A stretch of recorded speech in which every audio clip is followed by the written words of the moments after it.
Yeah, I think it is time for the Conservative Party to roll the dice and get rid of him because really another Prime Minister. But this I isn't. mean, who could do any better? Isn't it just that the But electorate? Kathy, this isn't a midterm election.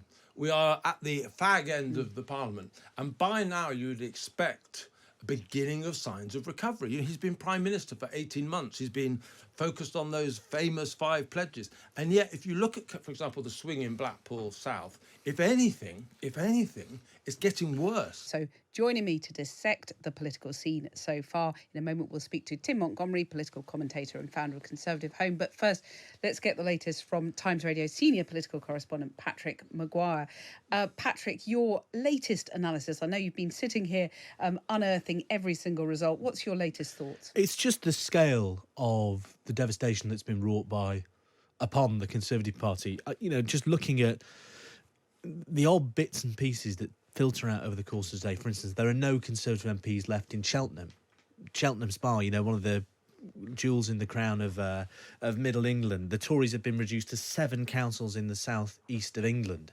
These are what we would traditionally know as, I know this is a dreadful cliche in politics, but these are if the Conservative Party isn't for these places and voters in these places, the backbone of Middle England aren't voting for the Conservative Party, then what electoral future does the Conservative Party have? I think that's a question worth asking today. I know we're at the depths of the government's popularity. And the other thing I've noticed, and this is a second order question, it's not going to stop Labour getting into government because it's localised and the leadership of the Labour Party think only 4 parliamentary seats are affected by this. But the sharpness of the swing against Labour in seats with big Muslim populations is also really striking. You look at seats in places like Blackburn, in Bolton, in Rochdale, where George Galloway's party has won a couple of seats, in Oldham, where Labour have lost control of the council, didn't take control in Bolton either.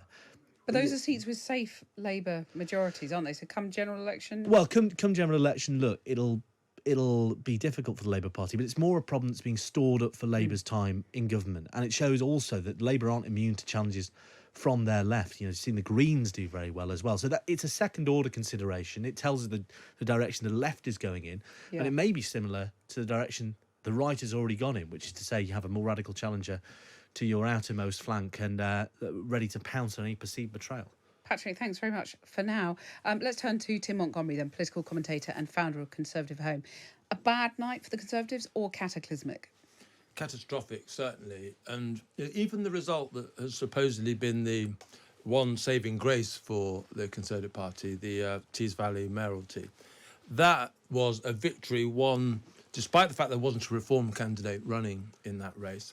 And the swing against Ben Houchen wasn't big enough to dislodge him, but it would have dislodged all the Conservative MPs in that area. So if the Conservative Party are holding on to that result as the thing to, say we're on course, well, they really are deluding themselves. Yeah. And I don't know really how much worse it could get. We were expecting it, of course, and perhaps that's why I think there is a feeling of resignation amongst the Conservative MPs that I've been speaking to. Well, they're not happy. They know it's bad. Yeah. But they're sort of at a loss to know what to do. But not the resignation of the Prime Minister. So, has he just put off being toppled, or is he now safe until the general election, whenever that might be? Well, if there is no move against him in the next 48, 72 hours, I think he probably is safe. This is the last moment, I think, for Conservative MPs to move.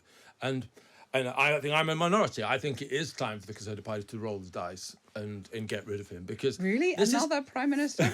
But this isn't. I mean, who could do any better? Isn't it just that the electorate? But Kathy, this isn't a midterm election. We are at the fag end of the Parliament, and by now you would expect a beginning of signs of recovery. He's been Prime Minister for 18 months. He's been focused on those famous 5 pledges. And yet, if you look at, for example, the swing in Blackpool South, if anything, it's getting worse. But doesn't that tell you that... carrying on this same course seems to me to be madness. I agree with what I think is behind your question. Well, isn't the other course mad as well? Well, no. I was going to make the point that hasn't the electorate just simply lost faith with the Conservatives? It doesn't matter who's going to lead them now. It is just that whole cliche time for a change. And so, it might as well be Rishi who takes them into the election. Well, look, if you're asking me, can the Conservative Party win the next election from this point, the answer is definitely no. What's the point? This is about minimising losses. It's about being semi-competitive. And it's basic sort of political failure on Rishi Sunak's part. I don't know what he stands for. I follow politics incredibly closely. I don't know what he'd do with the majority. We haven't defined Labour. What's the cost of voting Labour? We haven't succeeded in doing that. We announce things one day, expect a movement in the opinion polls, nothing happens, and we move on to something else. There isn't, apart from stopping the boats, a sustained campaign message. So while I think it would be a dangerous road to change leader, I think it's at least as dangerous as sticking to this course. But I think I'm in a minority view in my party. Well, Lisa's just WhatsApped in saying, I'd like to ask Tim Montgomerie whether he thinks that a contributing factor to the Tory collapse is the fact that Rishi Sunak is appalling at politics. Absolutely. He's a decent man, a good man, but for whatever reason, he hasn't been able to connect with the electorate. For me, he's someone who's like, watch political drama on the television and sort of seen how political actors, and He's an AI version of himself. He almost is, yeah, our first AI Prime Minister. And it's just I'm sure it's only a matter of time. It's just not working. But if David Cameron was in the House of Commons, I think we would have had a change of leader by now. David Cameron would have been installed back as Prime Minister. But he isn't. And because there isn't an obvious successor, Rishi Sunak probably will survive now. Well, who of those contenders sort of jostling, schnapps with shaps and so on, and Penny Mordaunt saying you can't just install her like a boiler in number 10. I mean, who would minimise those losses? Penny Mordaunt, I think, is probably the person that Tory MPs would most go for. But during the Brexit campaign, you may remember, Cathy, she came under sort of pretty intense scrutiny during that campaign and didn't necessarily perform that well. So what I'm certainly not saying is that there are risk-free options for the Conservative Party now. They're all choices of lesser evils. And bring back Boris? Well, I don't think you could bring back Boris. I don't know how you get him back now. So Nadine Dorries will have to remain disappointed that we don't have Boris Johnson as Tory leader. Tim Montgomerie, political commentator, founder of Conservative Home, thank you very much. And before that, Patrick Maguire.